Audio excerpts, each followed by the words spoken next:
बिस्मिल्लाहिर्रहमानिर्रहीम। अस्सलामुअलैकुम। Welcome to my YouTube channel.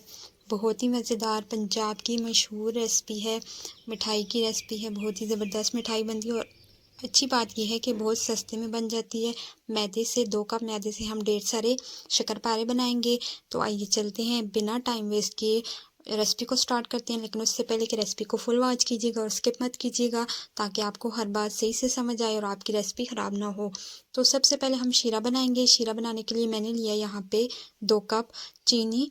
2 cup चीनी में जितनी आपने चीनी लेनी है, अगर आप 2 कप ले रहे हैं तो आपने 1 कप उसमें पानी का शामिल करना है। अगर आप 1 कप चीनी लेंगे तो आपने फिर 1/2 कप जो है पानी शामिल करना है, आधा पानी आपने शामिल करना है। तो यहाँ पे 2 कप चीनी में हमने 1 कप पानी शामिल करने के बाद उसको चूल्हे पे चढ़ा दिया है। चीनी में बॉयल आने तक और पानी में बॉयल आने तक वेट करेंगे। पानी में बॉयल आ चुका है, लेकिन अभी तक हमारी जो चीनी है वो फुल मिक्स नहीं हुई है। आपने इसको फुल मिक्स करना है और आपने इसकी शीरे की आपने कैसा शीरा तैयार करना है, आपने बिल्कुल एक तार का शीरा, मतलब कि आपने गाढ़ा शीरा तैयार करना है। यहाँ पे अमूमन जो है गुलाब जामुन वगैरह में इस तरह का गाढ़ा शीरा नहीं तैयार किया जाता, लेकिन शक्करपारे में हम थोड़ा सा इसको गाढ़ा रखेंगे। इसी वजह से हमने 2 कप चीनी में 1 कप पानी शामिल किया था। तो यहाँ पे हमारी चीनी जो है बिल्कुल मिक्स हो चुकी है। अब हमने इसको इस तरह से आप उठा के देखेंगे तो एक तार अगर नहीं टूट रही तो इसका मतलब है आपका शीरा बिल्कुल रेडी है। उसको मैंने साइड पे कर दिया था। अब आते हैं अपने शक्करपारे तैयार करने की तरफ। शक्करपारों के लिए हमने एक बड़ा सा थाल लिया है, जिसमें आटा गूंदने में या मैदा गूंदने में हमें आसानी होगी। उसमें हम शामिल करेंगे 2 कप मैदे के। 2 कप मैदे को अच्छे से आपने छानना है, तब आपने यूज़ करना है। नमक जाएगा 2 चुटकी के बराबर, बिल्कुल थोड़ा सा नमक हमने इसमें शामिल कर दिया है। और अगर मीठी चीज़ में नमक शामिल हो जाए तो वो बैलेंस हो जाती है और बहुत ज़्यादा ओवर मीठा नहीं लगता हमें। उसके बाद इसमें जाएगा बेकिंग पाउडर। बेकिंग सोडा या जो मीठा सोडा होता है वो आपने यूज़ नहीं करना। केक को फुलाने के लिए जो बेकिंग पाउडर यूज़ किया जाता है वो हम इसमें यूज़ करेंगे 1 टीस्पून। अगर आपके पास मेजरिंग टीस्पून नहीं है तो आप 1 चम्मच जो घर का खाने का चम्मच होता है उसको उसमें से 1 चम्मच वो ऐड कर दीजिएगा। मैदे को हमने छान लिया है, जो एक्स्ट्रा इसमें पार्टिकल्स है वो निकल चुके हैं। अब हमने इस मैदे में डालना है घी। इस रेसिपी में घी जाएगा, ऑयल का यूज़ नहीं किया जाता। अमूमन मिठाइयों की रेसिपी में घी से जो होता है हमारा मिठाई होती है वो खस्ता बनेगी, तो इस वजह से मैंने इसमें शामिल किया 1/2 कप घी। 1/2 कप घी जब मैंने इसमें डाला तो बहुत ज़्यादा खस्ता बन रहे थे। अगर आप चाहते हैं कि आप थोड़े से कम खस्ता बनाएं, मतलब कि अगर ज़्यादा खस्ता हो जाए तो वो टूटने लग जाते हैं, इस वजह से आपने थोड़ा सा कम 1 टीस्पून इसमें से निकाल देनी है 1/2 कप में से। जिस कप में मेजरिंग कप से मैंने मैदा नापा था उसी के 1/2 कप से मैंने इसको घी को नापा है। उसके बाद इसमें जाएगा रेड फूड कलर। आमतौर पे मेरे पास ये जो है केक का फूड कलर जो है वो है। आपके पास अगर वो ड्राई वाले जो पाउडर वाले फार्म में होते हैं, अगर उस तरह का कलर हो तो आप वो भी यूज़ कर सकते हैं, और आप इसको बगैर कलर के भी बना सकते हैं। तो दोनों तरीके से बनाए जाते हैं। मैंने इसमें थोड़ा सा कलर ऐड कर दिया ताकि ये अच्छा सा लगे, अच्छे से दिखें। अब इसको हमने पहले मसलना है और इसको मिक्स करना है। घी को और मैदे को आपने मिक्स करना है, पहले आपने पानी का यूज़ नहीं करना, क्योंकि पानी इसमें बहुत कम जाएगा। तो पानी अगर आप पहले डाल देंगे तो आपको अंदाज़ा नहीं होगा, तो और आपका जो मैदा है वो पतला हो सकता है। इस वजह से आपने अभी पानी का यूज़ नहीं करना। इसको अच्छे से हम मिक्स कर लेंगे।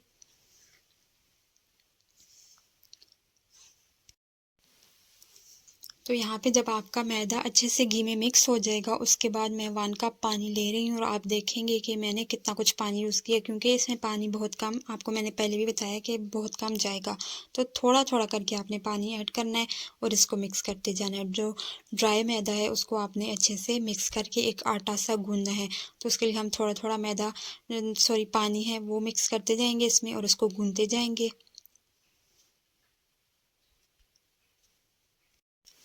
तो इस मैदे को मैंने गूंद लिया है। इसको आपने 4 से 5 मिनट तक अच्छे से गूंदना है और इसको आपने 4-5 मिनट देने हैं, वरना आपका ये जो बैटर है, जो मैं ये आटा है, ये अच्छा से गूंद लेना होगा, तो हमारी जो मिठाई है उस वो भी इतनी अच्छी नहीं बनेगी।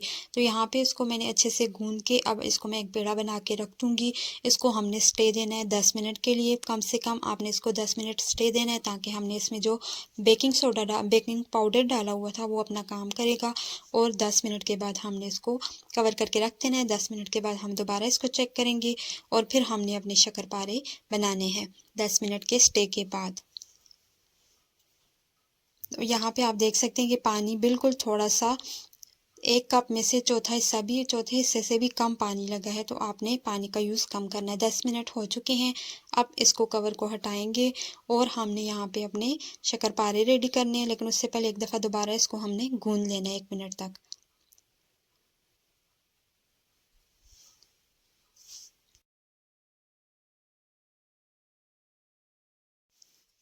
तो वीडियो को मैं स्किप नहीं कर रही हूँ ताकि आपको एक एक स्टेप अच्छी तरह से समझ आ जाए। 1 मिनट तक गूंदने के बाद इसको हमने सेट अच्छे से कर लिया। अब हम इसके पेड़े, छोटे छोटे पेड़े बनाएंगे, मतलब कि शक्करपारे हमने बनाने हैं। शक्करपारे की जो आम शेप होती है वो उनकी कोई एग्जैक्ट शेप नहीं होती, ना वो राउंड शेप की होती है, ना ही वो स्क्वायर, ना ही इस तरह की कोई एग्जैक्ट उनकी शक्ल होती है। बस उसको आपने इस तरह से थोड़ा सा आटा लेके इस तरह से आपने उसको अपने हैंड में से उसको तोड़ना है और ये हमारा शक्करपारा रेडी हो चुका है। हमने इसको कोई एग्जैक्ट, कोई स्पेसिफिक शेप नहीं देनी है। तो इस तरह से आपने तोड़ के रखते जाना है, एक एक करके हम शक्करपारे बनाते जाएंगे। इसी तरह से मैं सारे शक्करपारे बना लूँगी। इस दौरान अगर आपको वीडियो अच्छी लग रही है तो लाइक कर दीजिएगा, और अगर आप चैनल पे न्यू है तो मेरे चैनल को भी सब्सक्राइब करके बेल का आइकन प्रेस कर दीजिएगा, ताकि मेरे आने वाली हर वीडियो आप तक सबसे पहले पहुंच सके। अब यहाँ पे सारे शक्करपारे रेडी कर लिए हैं मैंने। इनको आते हैं फ्राई करने का टाइम आता है, तो इनको हम फ्राई कर लेंगे। फ्राई किस तरह से करने हैं, कितने ऑयल गर्म होना चाहिए, आंच कितनी रखनी है, ये सारा मैं आपको बताऊंगी, लेकिन आपने वीडियो को फुल चेक देखना है, वीडियो को स्किप नहीं करना। ऑयल डाल लेंगे कढ़ाई में और फ्लेम को आपने बहुत ज़्यादा हाई नहीं रखना, लेकिन आपने बहुत स्लो भी नहीं रखना। आपने मीडियम फ्लेम पे इसको कुक करना है। ऑयल थोड़ा सा आपका गर्म होगा तो आपने अपने शक्करपारे डाल देने। यहाँ पे एक शक्करपारा मैंने पहले डाल के चेक किया है। वो हमने पहले क्यों डाला, क्योंकि हमने चेक करना है कि हमारा शक्करपारा जो अच्छे तरीके से फूल रहा है, और दूसरा ये खुल तो नहीं रहा। अगर हम इसको ऑयल में डालेंगे, गर्म ऑयल में, तो ये खुल तो नहीं जाएगा। तो ये चेक करने के लिए मैंने एक शक्करपारा पहले डाल के चेक कर लिया। आप भी अगर इस तरह की कोई रेसिपी बनाएं तो सारी जो आपका चीज़ है वो ख़राब होने से पहले आप उसको एक दफ़ा चेक कर लीजिए, थोड़ी सी डाल के। तो यहाँ पे मेरा जो शक्करपारा था वो अच्छे से फूल भी रहा था और परफेक्ट था और बिल्कुल खुल नहीं रहा था, तो मैंने बाकी शक्करपारे भी इसमें ऐड करना स्टार्ट कर दिए। ऑयल हमारा गर्म हो चुका है। दूसरा, आपने इस बात का ख्याल रखना है कि आपने बहुत ज़्यादा बर्तन को भर नहीं देना। मैंने ये देखा है कि वीडियोस में अक्सर यूट्यूब की सारे एक शक्करपारे एक दफ़ा में ही डाल देते हैं, फिर हैंडल करना मुश्किल हो जाता है। तो आपने थोड़े से शक्करपारे इतने डालने हैं जितने आपसे हैंडल हो सकें, जितने वो आप पलट सकें उसको कढ़ाई में से, तो आपने उतने ही डालने हैं। थोड़े से मैंने भी बचा लिए थे, यहाँ पे मुझसे भी थोड़े से ज़्यादा डल गए थे। अगर आप इससे भी कम डालेंगे तो आपको ईजीली आप इसको पलट लेंगे। और पलटना आपने 4 से 5 मिनट, तो उनको बिल्कुल आपने टच भी नहीं करना। वो खुद फूलेंगे, खुद ऊपर आएंगे ऑयल में, उसके बाद वो एक तरफ से क्रिस्पी होंगे।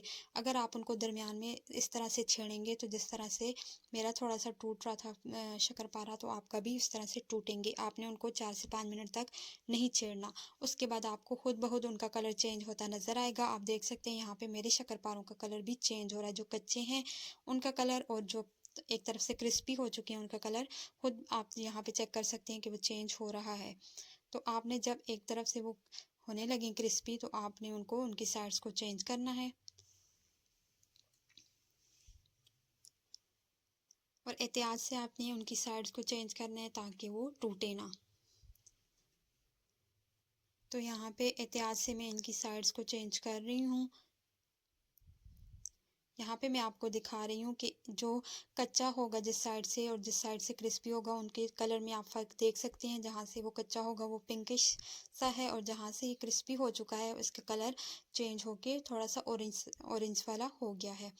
तो यहाँ पे इसकी साइड को चेंज करने के बाद दोनों तरफ से हम इसको पकने देंगे। 7 से 8 मिनट इनको पकने के लिए टाइम चाहिए है, अगर आपने मीडियम फ्लेम पे इनको पकाना है तो।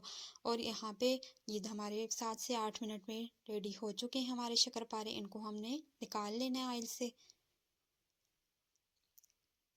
इस दौरान ये क्रिस्पी होंगे, तो थोड़े बहुत अगर टूट भी गए तो ऐसा कोई मसला नहीं है। बस आप इन बातों पे अमल कीजिएगा जो मैंने आपको बताई हैं, तो ये आपकी जो रेसिपी है वो ठीक बनेगी और ज़्यादा शक्करपारे आपके टूटेंगे नहीं। ऑयल में से निकालने के बाद थोड़ा सा उनको ठंडा करना है। ठंडा करने के बाद हमने उनको शीरे में डाल देना है। शीरा यहाँ पे मेरा ठंडा हो चुका था, मैंने पहले बना लिया था, तो यहाँ पे उसको थोड़ा सा मैंने गर्म कर दिया है। ज़्यादा गर्म में नहीं डालना आपने। शीरे में डाल के हम उसको डिप करेंगे अच्छे से। ताकि ये जो शीरा है ये अंदर तक ये पी ले।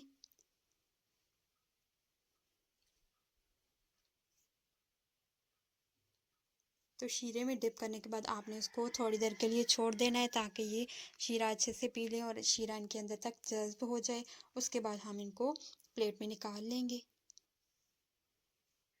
15 से 20 मिनट छोड़ने के बाद मैंने इनको प्लेट में निकाल लिया था। तो मज़ेदार, बहुत ही टेस्टी, क्रिस्पी शक्करपारे, बल्कि खस्ता से शक्करपारे हमारे रेडी हैं बाज़ार से बेहतर सस्ते में। आप घर में बनाइएगा और अगर आपको रेसिपी पसंद आई हो तो वीडियो को लाइक और चैनल को सब्सक्राइब कर दीजिएगा। Thanks for watching.